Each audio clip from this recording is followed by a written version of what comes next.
જે ઉમિયાધામ ઊંઝા ખાતે વસંત પંચમીની ઉજવણી કરાઈ હતી। વસંત પંચમીના દિવસે જ ઉમિયાધામ ઊંઝા ખાતે મંદિરનું ધ્વજારોહણ કરવામાં આવ્યું હતું। હિન્દુ ધર્મશાસ્ત્રો પ્રમાણે વસંત પંચમીના દિવસને વિદ્યાની દેવી સરસ્વતી માતાનો પ્રાગટ્ય દિવસ ગણવામાં આવે છે। આજના પવિત્ર દિવસે સંવત 1943માં શ્રી ઉમિયા માતાજી મંદિર ઉપર સોનાનો કળશ સ્થાપિત કરવામાં આવ્યો હતો। આજના દિવસે માતાજીને કેસુડાના ફૂલોથી અભિષેક કરી 3 પક્ષ સુધી શ્વેત વસ્ત્ર ધારણ કરાવવાની પણ પરંપરા છે।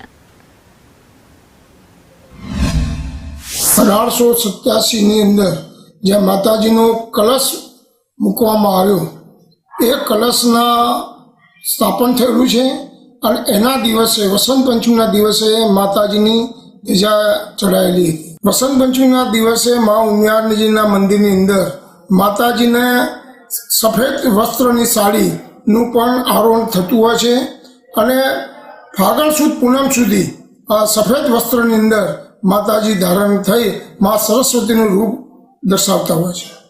એના દિવસે કેસુડાના ફૂલનું જે એનું છંટકામ કરી અને માતાજી સમગ્ર માતાજી માટે એક પ્રેરણારૂપ હોય છે અને સફેદીઓના સાડીની ઉપર કેસુડાના ફૂલનું ટચ કરી અને માતાજી ધારણ